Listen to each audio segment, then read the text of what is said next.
My dad canceled my wedding to accommodate my stepsister's last-minute cruise.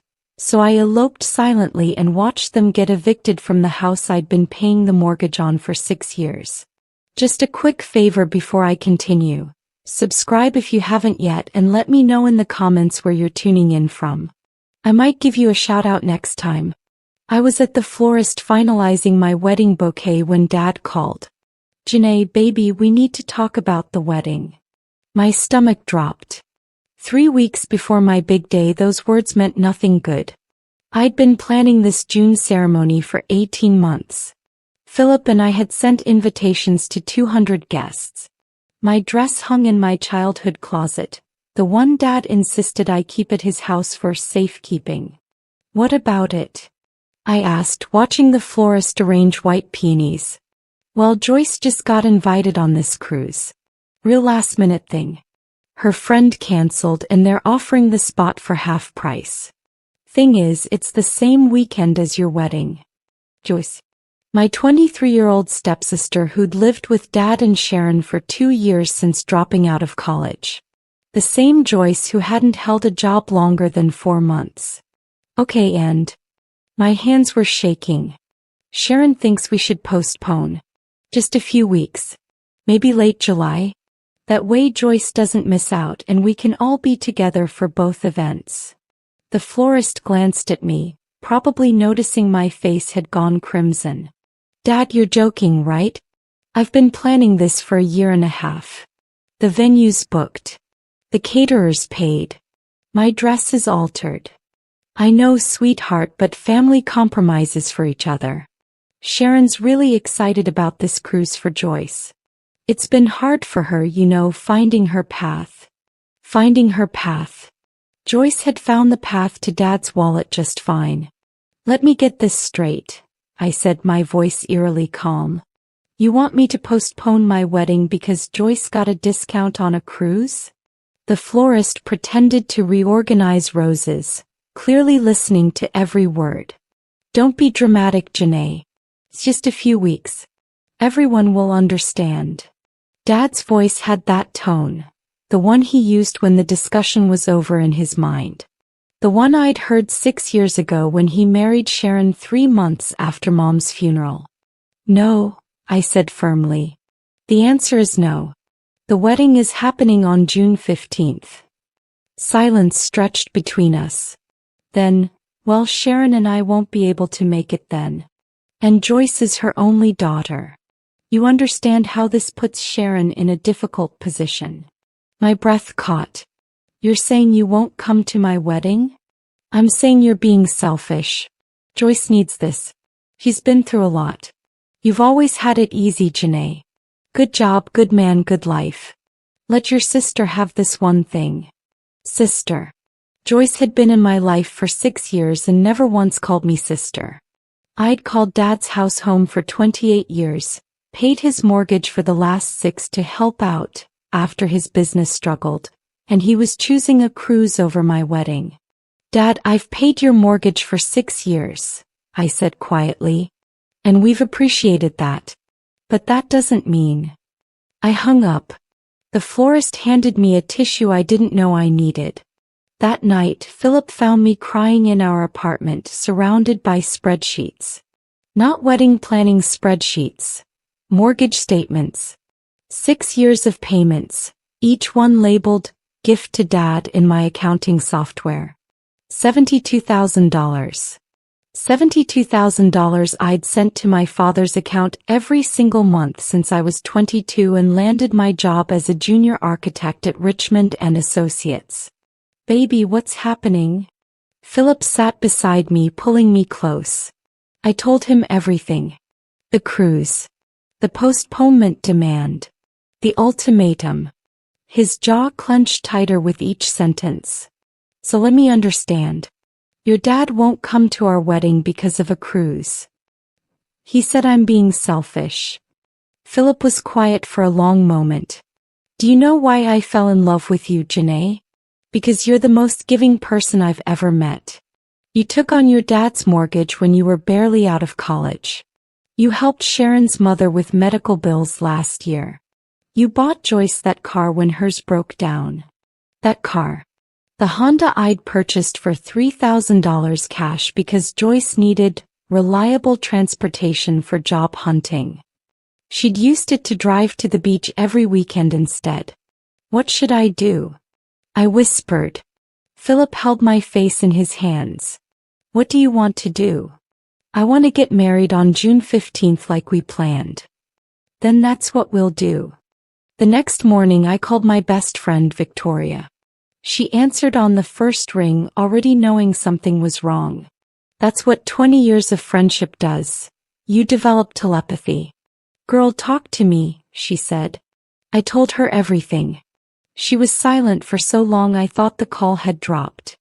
Then, Janae Marie Peterson, please tell me you're not still paying that man's mortgage. I am. After he just chose a cruise over your wedding? Yes. Lord, give me strength. I heard her pacing, her heels clicking on hardwood floors. Hey, here's what we're gonna do. You're going to marry Philip on June 15th like planned. But we're changing the venue. Victoria. Listen to me. Your dad wants to play games? Let him. We'll do a small ceremony. Just us, Philip's family, and the people who actually love you. Let your dad think the big wedding is postponed. Then live your life. Something shifted in my chest. That feels like lying. No, baby. That's called protecting your peace. And while we're at it, you need to stop paying that mortgage. He was right. Deep down I knew she was right. But the guilt was overwhelming. Dad had raised me alone after Mom died when I was 15. Those years had been hard. He'd worked double shifts. He'd sacrificed. I remembered being 16, sitting in our tiny kitchen while Dad reviewed college applications with me. You're gonna do great things, baby girl, he'd said, his eyes tired but proud. You're gonna be an architect just like your mama wanted. Build beautiful things. Make your mark on the world. Mom had been an architect too. Breast cancer took her 3 months after diagnosis. Dad had been devastated. I'd watched him shrink into himself, barely functioning. For 2 years, it was just us against the world. Then he met Sharon at a grief support group. She'd lost her husband. She had Joyce, a 17-year-old with behavioral issues. Dad said Sharon understood his pain. 6 months of dating. 3 months engaged. Married on a Tuesday afternoon at the courthouse. I'd worn my school uniform because there wasn't time to buy a dress. She makes me happy, Janae, Dad had said. After your mama, I didn't think I'd ever smile again. Sharon brought light back into my life. I'd wanted him happy. I truly had. So when Sharon's air conditioning broke that first summer, I helped pay for repairs. When Joyce needed money for community college classes, I contributed. When Dad's contracting business hit a rough patch and the bank threatened foreclosure, I took over the mortgage payments. Just temporary, Dad had promised. 6 months, maybe a year. Until I get back on my feet. That was 6 years ago. Philip came home that evening with a folder. Don't be mad, he said, which immediately made me nervous. What did you do? I asked my cousin Jeffrey to look into something.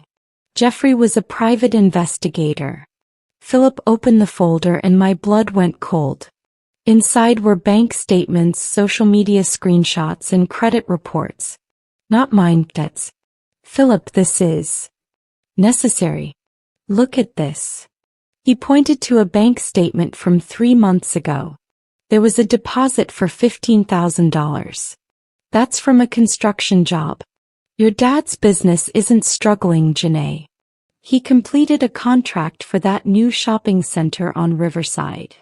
I stared at the numbers. But he said. I know what he said. Now look at these. More statements.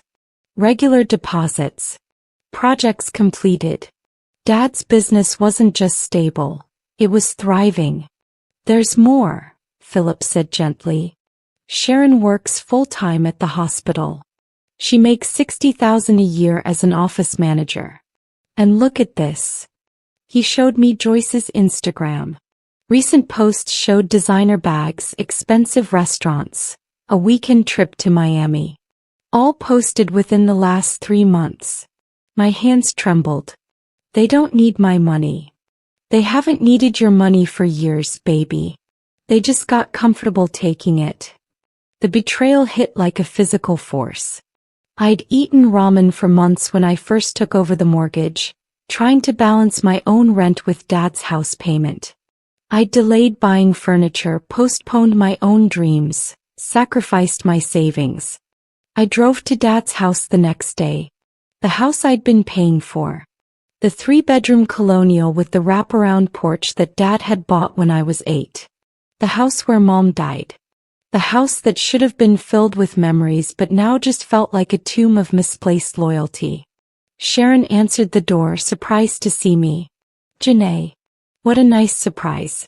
Come in, honey." The living room had new furniture. A massive flat-screen TV dominated one wall. Everything looked expensive, comfortable, updated. My mortgage payments had done that.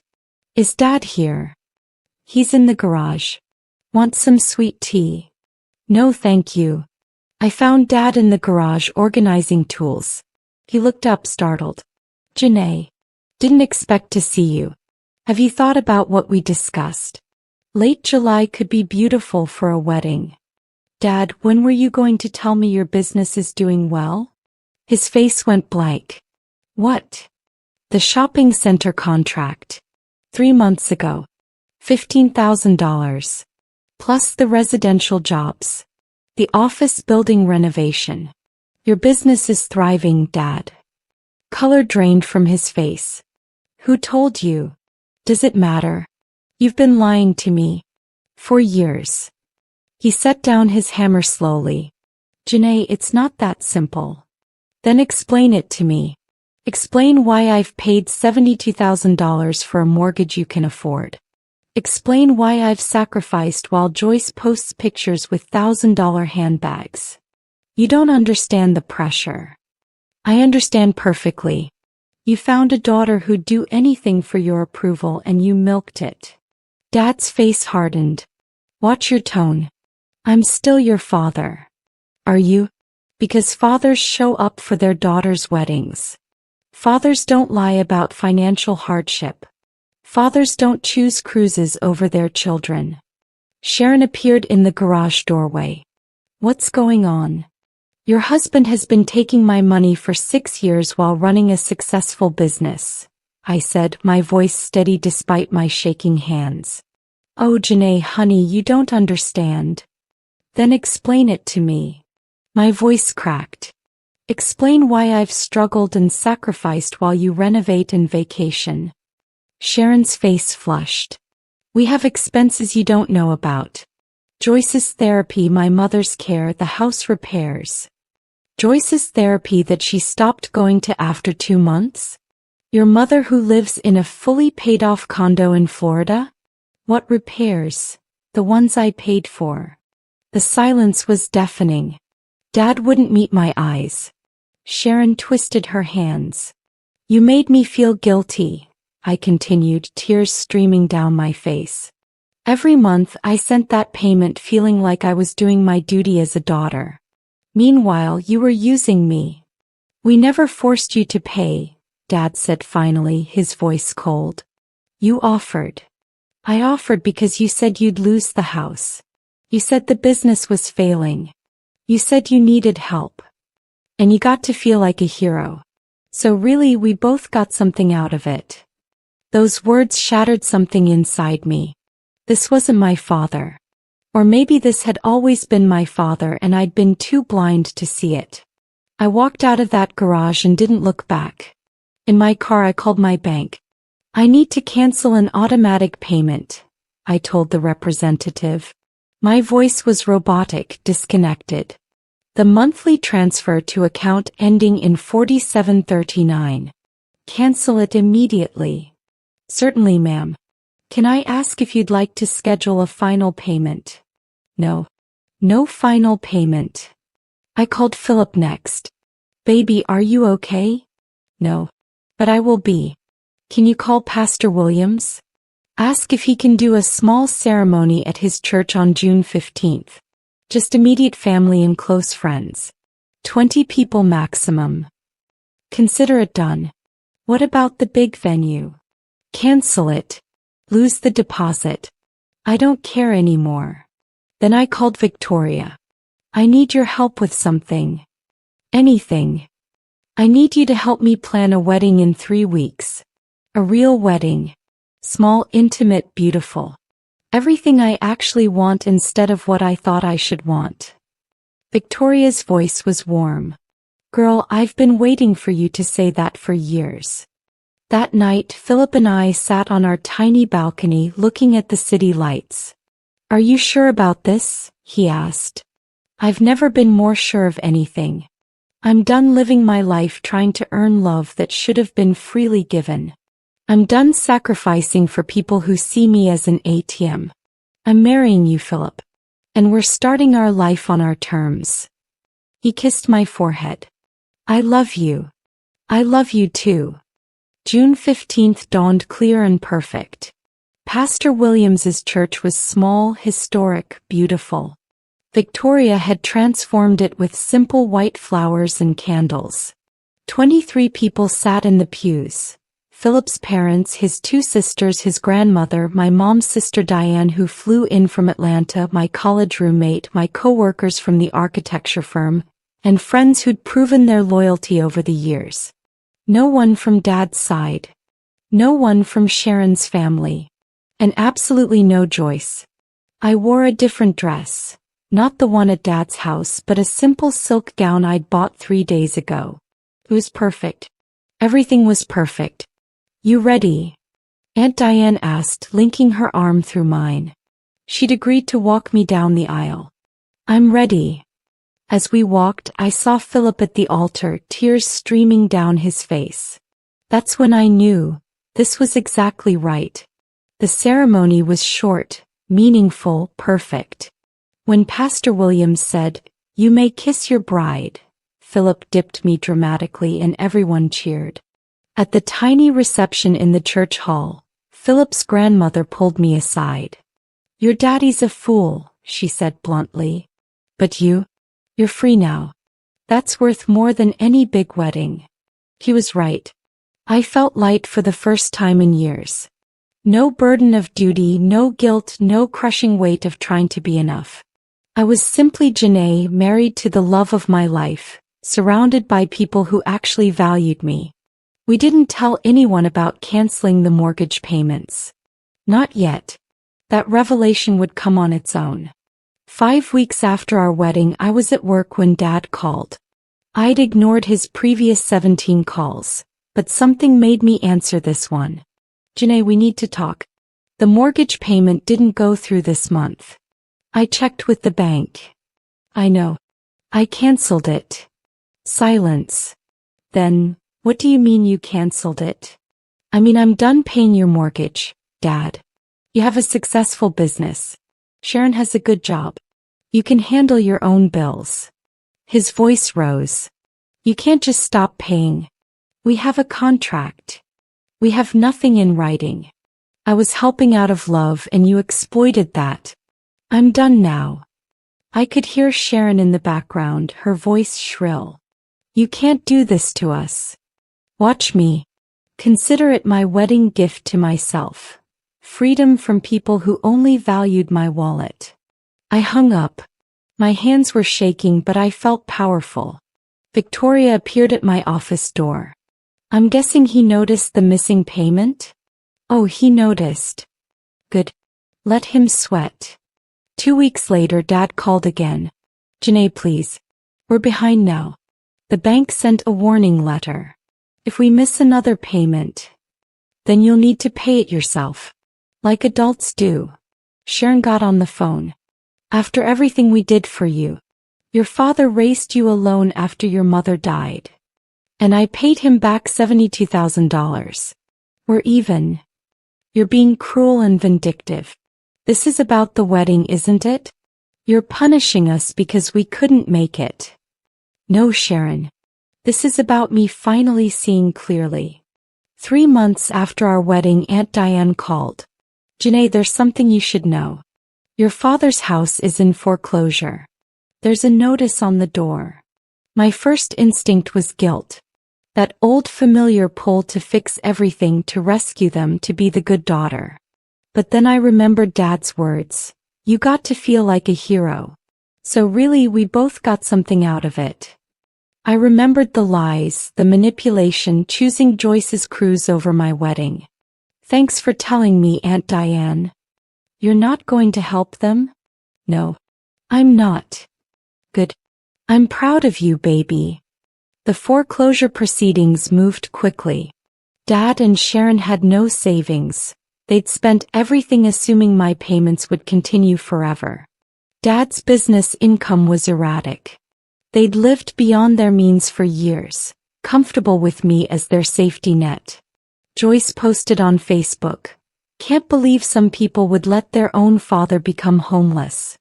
Money changes people." Victoria commented, "So does taking $72,000 from your daughter while lying about needing it. Interesting how that works." The house sold at auction. Dad and Sharon moved into a 2-bedroom apartment in a cheaper neighborhood. Joyce, no longer able to afford her lifestyle, moved in with them. The 3 of them crammed into a space smaller than what they'd had, funded by their own actual income.